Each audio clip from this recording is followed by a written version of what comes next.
Желкедегі жотаны жаттығу арқылы кетіруге болады.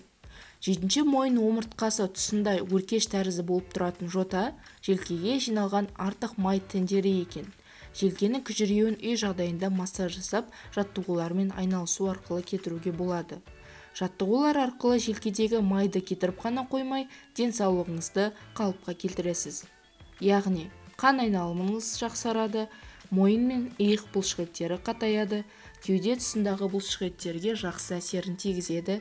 Оңай жаттығуларды орындап жүру арқылы сыртқы пішініңізді әдемі қалыпқа келтіре аласыз. Ең бірінші жаттығу басты алға жылжыту. Қолыңызды белдің тұсына қойып, арқаңызды тік ұстаңыз.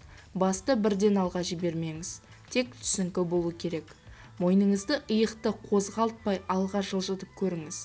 Иекті алға жылжытып, қайтадан кері қарай тартыңыз.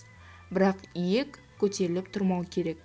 Иекті алға артқа қозғалту арқылы қан айналымын жақсартып, мойын, желке тұсында жиналған тұздарды тарқатуға болады. Бұны 10-12 рет қайталау керек. Екіншісі, иықты айналдыру. Қолыңызды төмен түсіріңіз де, арқаңызды тік ұстаған күйде иықты артқа қарай бағыттап жазыңыз. Баяу қалыпта екі иықты айналдыра отырып жаттығу жасаңыз. Содан соң иықты алға қарай айналдырыңыз. Бұл жаттығу омыртқа тұсында ісінулерді басады, 8-10 рет алға және артқа қарай жасау керек. Үшіншісі, шынтақпен жасалатын жаттығу. Екі қолды екі жаққа жібереміз, алақанды жоғары қаратып, шынтақты бүгу қажет. Арқаны түзу ұстап, иекті түсірмей, басты тік ұстау керек. Осы қалыпта шынтақты максималды түрде артқа қарай жылжытамыз. Содан соң бастапқы қалыпқа қайта ораламыз. Бұл жаттығу тек қана желке тұсындағы жиналған тұздардан арылтып қана қоймайды, оның омыртқаға тигізетін де пайдасы орасан зор. Төртіншісі, қолды құлыптау. Алақандарыңызды құлып тәрізді етіп бастан жоғары қарай көтересіз, мойын алға жылжып кетпеу керек, арқа тік болу керек. Содан кейін шынтақты бүгіп, бастан төмен қарай желкеге дейін түсіріңіз.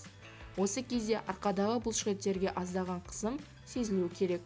Содан кейін қолды қайтадан жоғары көтеріп, омыртқа тұсын созыңыз. 10-12 рет жасау қажет. Алтыншысы, бастың иілуі. Арқаны тік ұстап, иекті түсіріп, оң қолмен басты ұстаңыз. Басыңызды оң жаққа қарай еңкейтіңіз, оң қолыңыз бастың салмағын ұстап тұратындай қарсыласуы керек.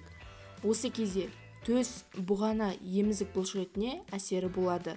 Содан кейін еңкеуді сол жақ бөлікпен жасаңыз. Әр бөлікпен 30 секунд қайталау қажет. Келесі, қолды иілген күйде көтеру.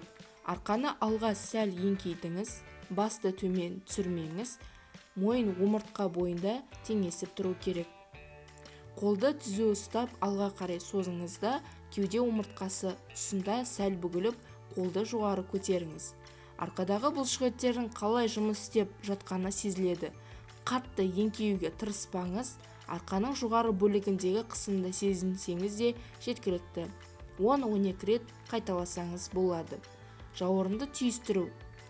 Екі қолдың шынтағын арқада түйістіріңіз, шынтақтарыңызды алақаныңызбен ұстаңыз. Кеудені алға шығарыңқы етіп, жауырынды түйістіріңіз. Арқаны тік ұстап тұрып, бастың алға иіліп кетпеуін қадағалау қажет.